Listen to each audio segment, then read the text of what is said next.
Hello student, स्वागत है फिर से आपका अपने यूट्यूब चैनल मैथ्स वाले सर पर। तो हमने रैंक बूस्टर सीरीज शुरू की है जिसमें हम इम्पोर्टेंट क्वेश्चन को डिस्कस करेंगे जो एग्जाम पॉइंट ऑफ व्यू से बहुत ज़्यादा इम्पोर्टेंट है और हमेशा एग्जाम में पूछे जाते हैं। तो इसी के अंतर्गत अध्याय 1 वास्तविक संख्या प्रश्नावली 1.2 में जो प्रश्न नंबर 1 है, सिद्ध कीजिए कि √5 एक अपरिमेय संख्या है। इस तरह के क्वेश्चन एग्जाम में पूछे जाते हैं। तो इसको हम सॉल्व करना सीखेंगे कि इस तरह के क्वेश्चन अगर एग्जाम में आते तो कैसे सॉल्व करेंगे। तो अभी आपसे पूछा है कि सिद्ध कीजिए कि √5 एक अपरिमेय संख्या है, तो हमने इसके ऑपोजिट मान लेना है।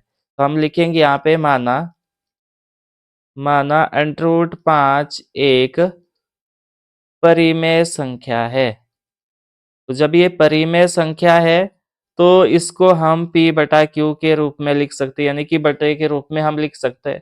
तो जब ये परिमेय संख्या है तो मैं यहाँ पे लिख रहा हूँ कि √5 किसके बराबर लिख सकते हैं हम a बटा b के, यानी कि जहाँ पे आपके पास a व b क्या है, पूर्णांक है। ये a और b क्या है, पूर्णांक है तथा सह अभाज्य संख्याएं हैं। मुझे उम्मीद है आपको सह अभाज्य संख्याओं का पता होगा, जहाँ पे सह अभाज्य संख्याएं हैं। तो सहअभाज्य संख्या वो होती है जिसका कॉमन गुणनखंड 1 होता है आपके पास। तो आपने ध्यान में रखना है कि सहअभाज्य संख्या क्या होती है, जिसका कॉमन गुणनखंड 1 होगा, यानी कि जिसका एचसीएफ आपके पास 1 आएगा, वो वाली संख्या क्या कहलाएगी, सहअभाज्य संख्या कहलाएगी। तो आपने ये लिख दिया यहाँ पे। अब हम थोड़ा सा इसको सिंप्लीफाई करेंगे। कैसे, ये b इधर को मल्टीप्लाई कर दो तो a क्या हो जाएगा, √5 गुणा b। तो आपने ये जो b है वो इधर मल्टीप्लाई कर दिया √5 के साथ। अब क्या करना है, आपने दोनों तरफ वर्ग करने पर आपने दोनों साइड वर्ग ले लेना है। तो क्या मिलेगा आपको, जब दोनों साइड वर्ग करोगे तो a² बराबर है √5 गुणा b का होल स्क्वायर। तो इसका मतलब है √5 का भी स्क्वायर और b का भी स्क्वायर। तो ये आएगा आपके पास a² बराबर है √5 का भी स्क्वायर और b का भी स्क्वायर। तो √ से स्क्वायर कैंसिल हो जाता है, तो a² बराबर है 5 गुणा b²। अब आप इसको थोड़ा सा सिंप्लीफाई करेंगे, ये 5 जो गुणा में ये बटे में चला जाएगा, तो ये आएगा a² बटा 5 बराबर है b²। तो यानी कि यहाँ से क्या निष्कर्ष निकला, इससे आपके पास क्या निष्कर्ष निकला, यहाँ से आपके पास क्या निष्कर्ष निकला वो आपने यहाँ पे साइड में लिख देना है। निष्कर्ष एक नाम दे दो इसको। क्या निकला यहाँ से निष्कर्ष, कि आपके पास जो a² है, a² 5 से विभाजित हो रहा है। तो आपको दिख रहा है a² बटा 5 का मतलब है कि a² किससे विभाजित हो रहा है, 5 से विभाजित हो रहा है। जब स्क्वायर किसी संख्या का विभाजित होगा उस पर्टिकुलर संख्या से, माना a का जो स्क्वायर है वो 5 से विभाजित होगा, तो a जो है a भी 5 से विभाजित होगा। तो इसका मतलब है विभाजित होगा। मान लो आपके पास अगर 25 5 से विभाजित हो रहा है, तो 25 किसका वर्ग है, 5 का वर्ग है, तो 5 भी 5 से भाग होगा। इसका मतलब ये है। तो मुझे उम्मीद है आपको ये समझ आ गया होगा। तो ये निष्कर्ष एक निकला। अब आपने ये देखा कि जो a² है वो 5 से विभाजित है, तो a² 5 से विभाजित कब होगा, जब वो 5 का गुणज होगा, यानी कि 5 के पहाड़े में जो आएगा। तो यानी कि a जो है वो 5 का ही कोई गुणज है। तो a क्या है आपके पास, 5 का, इसको समीकरण 1 नाम दे दो आप। a क्या है, 5 का गुणज है। a जो है वो 5 का गुणज है, तभी तो ये 5 से भाग हो रहा है। 5 के गुणज क्या होते हैं, जो 5 के पहाड़े में आते हैं और वो सारे 5 से भाग हो जाते हैं। तो a² जब 5 से विभाजित होगा तो a भी 5 से भाग होगा। इसका मतलब है कि a 5 का गुणज होगा। तो 5 का गुणज उस गुणज को हमने नाम दिया कि मान लो 5 का गुणज, गुणज को नाम दिया हमने सी, कि वो गुणज क्या है आपके पास, सी है। तो का को हटा के गुणा लगेगा तो ये बन जाएगा 5 गुणा सी। तो ए क्या है आपके पास, 5 सी। तो ए क्या है आपके पास, 5 सी। यहां तक आपको समझ आ गया होगा। तो अब इसका मतलब क्या हुआ कि ए क्या है, 5 गुणा सी है, यानी कि 5 का गुणज है ए आपके पास। तब ये ए का मान कहां पे रखोगे आप, समीकरण 1 में। यहां लिखोगे आप ए का मान, ए का मान समीकरण 1 में रखने पर, समीकरण 1 में रखने पर, समीकरण 1 में रखने पर क्या मिला आपको, तो जो बी स्क्वायर है वो क्या है आपके पास, ए स्क्वायर बटा 5 है। ए स्क्वायर की जगह क्या रखो, ए की जगह क्या रखो, 5 सी। तो बी स्क्वायर क्या आया, 5 सी का होल स्क्वायर बटा 5।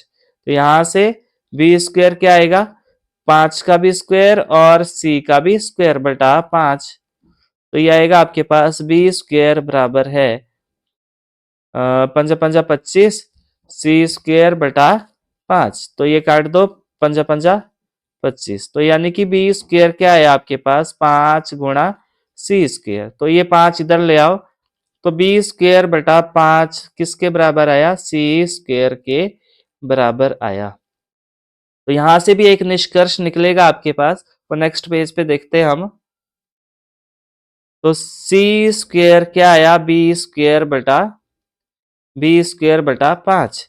तो यहां से आपके पास एक निष्कर्ष और निकला जिसको हमने नाम दिया निष्कर्ष, निष्कर्ष 2। तो यहां से क्या निष्कर्ष निकला आपके पास कि बी स्क्वायर 5 से, 5 से विभाजित, 5 से विभाजित हो रहा है। ये 5 से विभाजित हो रहा है, तो इसका मतलब क्या होगा, जब बी स्क्वायर 5 से भाग होगा तो बी भी, बी भी 5 से विभाजित, विभाजित होगा। तो यहां से ये निष्कर्ष निकला। अब निष्कर्ष 1 और निष्कर्ष 2 को ध्यान से देखो कि ए स्क्वायर भी 5 से विभाजित हो रहा है और बी स्क्वायर भी 5 से विभाजित हो रहा है। यानी कि निष्कर्ष 1 और निष्कर्ष 2 से हमें क्या पता चला कि 1 के अलावा इसमें कॉमन गुणनखंड 5 भी है। परंतु हमने तो यह माना था कि ए और बी क्या है, सहाभाज्य संख्या है, तो इनका 1 के अलावा कोई भी कॉमन गुणनखंड नहीं होना चाहिए था। परंतु इस निष्कर्ष 1 और निष्कर्ष 2 से हमें पता चला कि ए भी 5 से भाग हो रहा है और बी भी 5 से भी भाग हो रहा है, तो इसका मतलब इसका कॉमन गुणनखंड 5 भी है, जो एक विरोधाभास है। तो यहां पे हम लिखेंगे निष्कर्ष, निष्कर्ष 1, निष्कर्ष 1 व निष्कर्ष 2 से हमें पता चलता है, पता चलता है कि ए व बी का उभयनिष्ठ गुणनखंड, उभयनिष्ठ, उभयनिष्ठ यानी कि कॉमन गुणनखंड, उभयनिष्ठ गुणनखंड, गुणनखंड 5 एक के अलावा, एक के अलावा 5 भी है। परंतु हमने माना था, परंतु हमने माना था, माना था कि ए व बी सह अभाज्य, सह अभाज्य संख्या है। तो जब सहअभाज्य संख्या है तो एक के अलावा कोई भी गुणनखंड कॉमन नहीं होना चाहिए था, जो कि एक विरोधाभास है, जो कि एक विरोधाभास है, विरोधाभास है, जो हमारी,